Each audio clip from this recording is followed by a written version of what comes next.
Hey guys, this is Anthony Morganti. I am MrPhotographer.com. Over the past few years, it's been a lot easier to do something about image theft.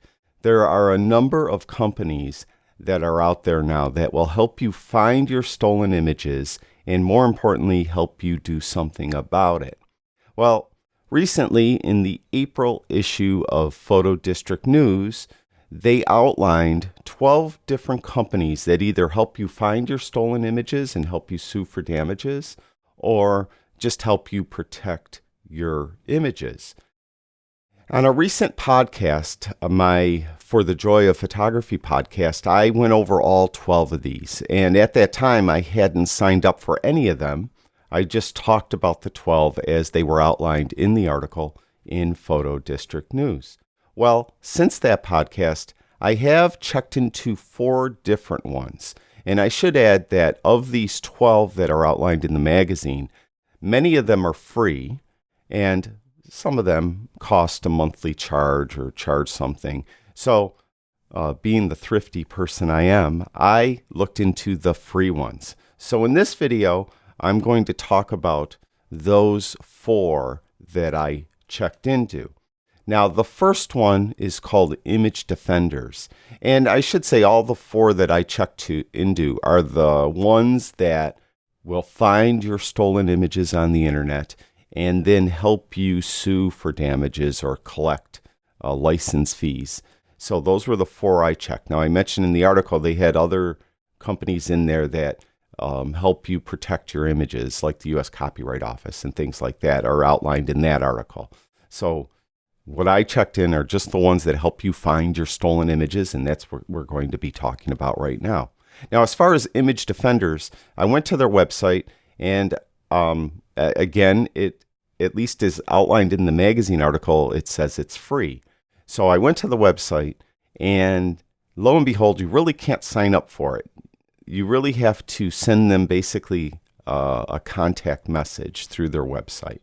And during that process, they kind of ask who you are. They're asking if you license images already and how much you license them for.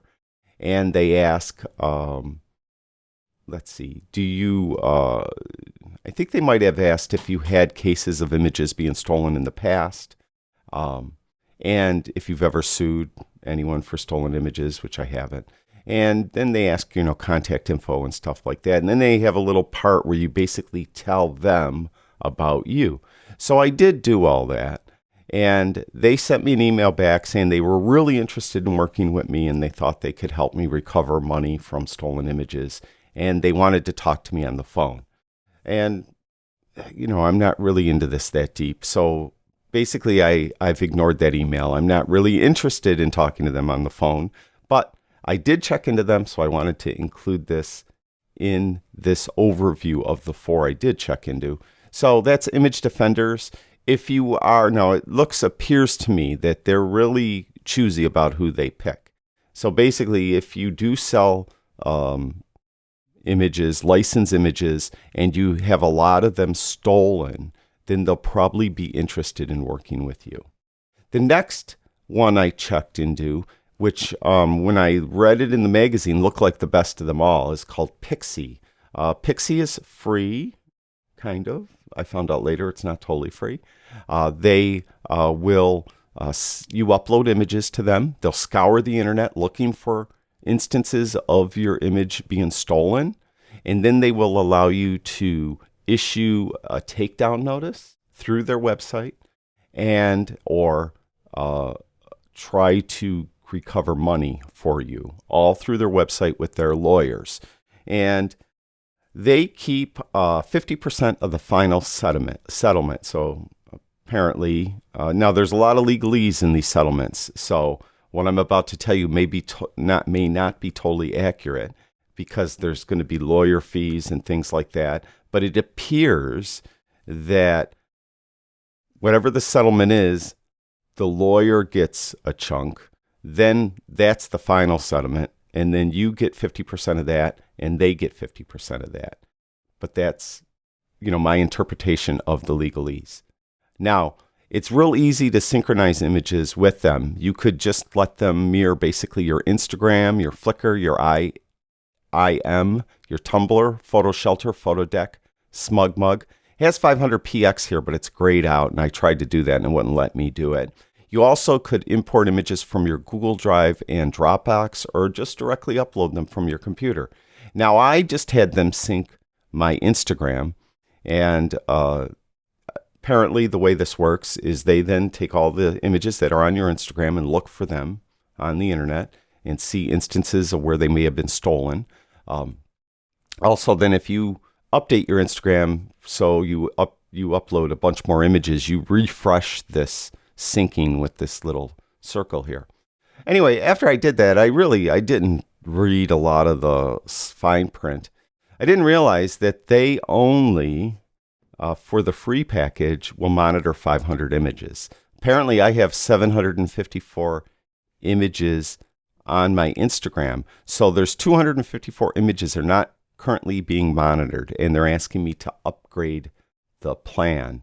And apparently, I'm in this free category. I get 500 images monitored. I have low priority scanning, and I have 0 takedown notices. So I cannot tell someone, issue them a legal takedown notice for an image because I'm in this free plan. The cheapest plan is $19 a month. There I'll get to upload 2,000 images or monitor 2,000 images. I get medium priority scanning, whatever that means, and 20 takedown notices. And then you could see that as the prices go up per month, you'll get more images monitored, you get higher priority scanning, and you get more takedown notices. So, to tell you the truth, I kind of felt cheated because I thought Pixie was the best when I read the magazine article. The magazine article, as I recall, did not mention that they had paid tiers. They did come up with a lot of matches in my Instagram. Now, I should add that because I use images in my videos, and the video preview, that is the image that is shown before you hit play on the video preview is almost always my image. What happens is it finds all those instances on YouTube, so you could whitelist YouTube, so it takes those as being legal. And all of these companies will do this, all right? So you whitelist YouTube. But what it also finds is a lot of people will embed my videos, like F-Stoppers embeds my videos sometimes, and other companies or websites will embed my video. And it's perfectly fine if they embed my video because they're actually taking the feed from my YouTube channel and letting it run on their website.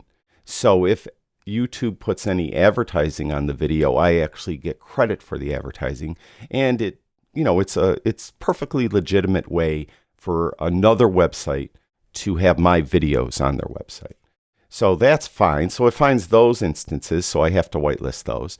But then there are unscrupulous websites that scrape my videos off YouTube and put them on their website. So now they're not being served by YouTube anymore. They're serving them themselves. They're putting ads on them and stuff like that.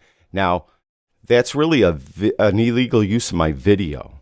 So I'm not sure if I could sue for that or if Pixie would be interested in suing for that. I'd have to check into that. But that's why I get so many matches, is because of the videos. And all of the companies find those. So I just wanted to kind of let you know that ahead of time. That's why you're seeing so many matches on my 500 images that are on Instagram that I synced with Pixie. So that's that. So we have matches. If you do have a match, now here's like a legitimate match of this image of the snow leopard. Apparently a website called Earth Magic that has an article on snow leopard habitat loss has used this image. So if I want to, I could click on the image itself, it comes up with this, and then right here I could submit a case. So apparently with the free part, the free tier that I'm in on Pixie, I could submit cases. I just can't issue takedown notices. That's my understanding. Now, I have not submitted a case on any of these, but I just wanted to give you the outline of these so you get an idea of what they're all about. Now, another one I signed up with is called CopyTrak. Like Pixie, it's free, but unlike Pixie, there's no paid tiers at all, at least that I could see. So again, CopyTrak, how they make their money is they keep 30% to 50% of the final settlement. And that's, again, that legalese. What is the final settlement? Is it after legal fees, before legal fees, and filing fees, and things like that? So that is fine print that I did not look into, but it's probably worth it if you're really going to be suing for damages. Now, I will say that between Pixie, CopyTrak, and the last one I'm going to talk about, even though I uploaded the same images, they all kind of found a lot of the same thing, but one would find something that the other one didn't. So it may be worth it to you to join multiple free services, because you'll find that, let's say, CopyTrak will find an image in one place and Pixie didn't, but Pixie found a different image on a different spot. So it may be worth it to sign up for all of them. Now, as far as CopyTrak, they allow you to upload 1,000, but you could request more, and it's free. So it says right here, please contact us when you would like to upload more than 1,000 images, or you need support with the usage of the CopyTrak platform. Increasing the image upload is completely free. So they're limiting people to 1,000, and then if you really need more, they'll give it to you for free. So CopyTrak, here's the dashboard. Now, when you upload images to CopyTrak, you actually create a folder, and you could put them in a folder. So this is nice if you have specific types of images and you want to keep them segregated from each other. So, let's say you're a real estate photographer and you have real estate images, so you could have them in a real estate folder. But then you're a landscape photographer too, and you have landscape images. You keep those in another folder. So again, you could, put them where you need them. So there's some uploaded images. Now, to add images to CopyTrak, this is where it's not as good as the other ones. It doesn't sync, at least right now, as of the making of this video, it does not sync with any services. So you really have to upload your images to CopyTrak from your computer. No other way to do it. So that is kind of a downside, in my opinion, but it does a good job of finding the images. Now, here is an example where I have this image at the top, and it found the video. So, it will find my images that are in videos, but it did find illegal uses, like the Vegas Travel Club has my image of Buffalo. Why the Vegas Travel Club? I guess they have packages from Buffalo. So they have one of my images they're using on a website, so on. So it finds these instances of illegal use of your image. Now, as far as CopyTrak is concerned, I don't see anything about issuing a legal takedown notice like Pixie has. That isn't available in the free package anyway. You have to upgrade to issue the free takedown or the takedown notice. But I don't see anything about takedown notices in CopyTrak. You just basically sue them. So what they do is they'll send, and what they all do, from what I understand, is they basically contact the website that is illegally using your image, and they issue basically saying that you're using the image illegally and you owe us X amount of dollars. So a lot of people, when I did the podcast, they told me it was extortion. So take it for what it's worth. If you think it's extortion, you're fine to think of that, but it is property, and it is my property, and I did not give them permission to use it. And as many people posted, you put it on the internet, you have to expect people to use it. Well, if I buy a brand new bike and I ride it to the park, I don't expect people to use it. And then even with that, if I allow people to ride my bike, I don't give them permission to keep it. So with that said, this is still property and should be treated as such. So I take the view that even though I share my images on social media, if someone steals it for their profitable use, then I should be compensated for it. So that's my stand on it. Your stand may be different, and I respect it, but please respect mine. Now, the last site I signed up for is called Pixie. And Pixie is very similar to CopyTrak. It's free. They allow you to upload 2,000 images. And like CopyTrak, though, if you need more space or you want to upload more images, just send them an email. And that's what this little I is here. So if you want to upload more images, you just contact them at that email address, and they'll allow you to upload more images. Now, they do have some syncing with social media. They do sync with Instagram. So I synced my Instagram with them. They will do a sitemap URL. So if you have a website that has a lot of your images, you could give them the sitemap for that website. So you have, Joe Smith Photography, and you have about, 1,000 images on your photography website. You could sync your website directly with them, and then they'll monitor for use of those images. You could do a direct FTP upload. Then it says Facebook and it says soon. So it's not syncing with Facebook yet. Flickr soon, 500px soon, Tumblr soon, and Dropbox soon. So really the only syncing it's doing right now is Instagram and your website. Anything else you have to upload from your computer or do an FTP upload from your computer. So just drag them in there. It's real easy. You get them in there, and then they find them and they search for them. And they found a lot. And, and when you have an instance of someone stealing your image, like here, there's a website called OnlyInYourState. You could look at it. There's my image, and there's the website's stolen image. And you could submit a case right here, and they estimate that you'll get $802. Now, I'm not sure. It says the value of the claim. So I think that, again, LaPix is like the other ones where you roughly get half, but it says they're a little more specific. You get 57% after the legal fees. So the lawyer gets a chunk, then you get 57% of what's left, and LaPixa gets the rest. Now, I'm thinking that $802 is the total before legal fees. So let's say the lawyer gets $202. There's $600 left. You'll get 57% of that. So if that makes any sense. If you disagree with it, if you know more about this legalese stuff than me, please comment below and set us all straight. But anyway, as you can see, they found a lot of instances of my images. I thought one I wanted to share with you I thought was interesting. This one here. There's an image of mine of a butterfly, and it's actually on Amazon. A vendor on Amazon has an image of my butterfly on a television, and they're selling an HDMI cable. I thought that was kind of interesting. So there's an so obviously for commercial use, they stole my image. So now I haven't submitted any cases at all yet on any of these different websites, but I might. I don't know.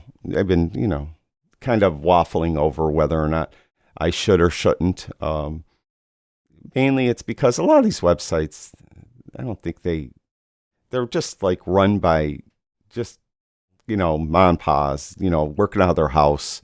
And, I have no desire to, try to get $1,000 from them, generally speaking, although there is a part of me saying I should protect my copyright, so I should do something about it. So maybe comment and tell me what your thoughts are on that below. What do you think I should do? As you could see, LaPixa found quite a few through here. And, anyway, what I found too, a lot of my videos were scraped. Well, they appeared to be scraped, but actually what it is they're on a website and they're allowing a person to download my video for free. But what it appears they're doing is you're not going to get a video, you're going to get a virus, or you're going to get something that's going to take over your computer, some type of ransomware. So if you see my videos available anywhere for download, don't do it, because it's not authorized by me, and I'm almost certain you're going to get some type of ransomware on your computer, and don't do it. And now on those websites, I don't even think I want to even pursue suing them because most of them I've noticed are Russian hackers, and they'll probably just retaliate by taking down my website, taking the money out of my bank account, doing something nefarious along those lines. So, that's something we all have to deal with in this day and age. But anyway, that's it for this video. I just wanted to go over the 4 websites that I did check. I didn't do it in my podcast. It would have been natural as a follow-up podcast, you would think. But because most people listen to the podcast and they don't watch it, it would be rather worthless for me to show these web pages. People would be driving in their car really frustrated because I'm showing things, whereas the podcast is more about talking. So, your thoughts. Are there any other websites that you have tried that you like, don't like, and why? Have you tried any of these websites? Do you like them, not like them? What's the story? And what do you think I should do? Should I submit cases against some of these different websites that stole my image? What do you think? Put it in the comments below. And as always, I really do appreciate everyone that watches my videos. Thank you so much. I'll talk to you guys soon.